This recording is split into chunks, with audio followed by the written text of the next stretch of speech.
তিনি ছিলেন দক্ষিণ আফ্রিকা ক্রিকেটের এক উজ্জ্বল নক্ষত্র। নেতৃত্ব, সাহস আর ব্যাটে বলে দক্ষতায় দলকে নতুন উচ্চতায় নিয়ে গিয়েছিলেন। কিন্তু হঠাৎ এক অন্ধকার অধ্যায় তাকে নায়ক থেকে ভিলেন বানিয়ে দেয়। তিনি হলেন হ্যান্সি ক্রোনিয়া। 1969 সালের 25 সেপ্টেম্বর দক্ষিণ আফ্রিকার ব্লুমফন্টেইনে জন্ম নেন ওয়েসেল জোহান্স হ্যান্সি ক্রোনিয়া। ছোটবেলা থেকেই তিনি ছিলেন প্রতিভাবান খেলোয়াড়। স্কুল ও বিশ্ববিদ্যালয়ে পড়ার সময় ক্রিকেটের প্রতি ভালোবাসা তাকে দ্রুতই জাতীয় দলে নিয়ে আসে।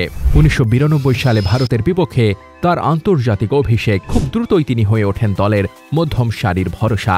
1994 সালে মাত্র 24 বছর বয়সে দক্ষিণ আফ্রিকার অধিনায়ক হন হ্যান্সি ক্রোনিয়া। তার নেতৃত্বে দক্ষিণ আফ্রিকা জিতেছিল অসংখ্য সিরিজ এবং 1996 বিশ্বকাপেও দল সেমিফাইনালে খেলে। 53টি টেস্টে 3714 রান এবং 188 ওয়ানডেতে 5600-র বেশি রান তাকে দেশের অন্যতম সফল ক্রিকেটার করে তুলেছিল। কিন্তু 2000 সালে ভারত সফরে ম্যাচ ফিক্সিং কেলেঙ্কারির সঙ্গে জড়িয়ে পড়েন হ্যান্সি ক্রোনিয়া। 2002 সালের 1 জুন এক বিমান দুর্ঘটনায় মাত্র 32 বছর বয়সে ট্র্যাজিক্যালি মৃত্যুবরণ করেন। ক্রোনিয়া পরিবারের কাছে ছিলেন আদরের সন্তান। স্ত্রী ও পরিবারই তাকে সবসময় ভালোবাসতেন।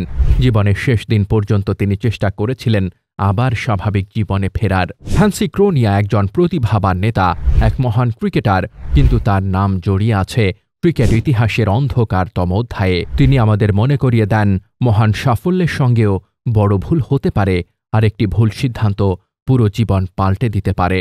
হ্যান্সি ক্রোনিয়া একজন নায়ক, এক ট্র্যাজেডির নাম এবং ক্রিকেট ইতিহাসে এক চিরস্মরণীয় অধ্যায়।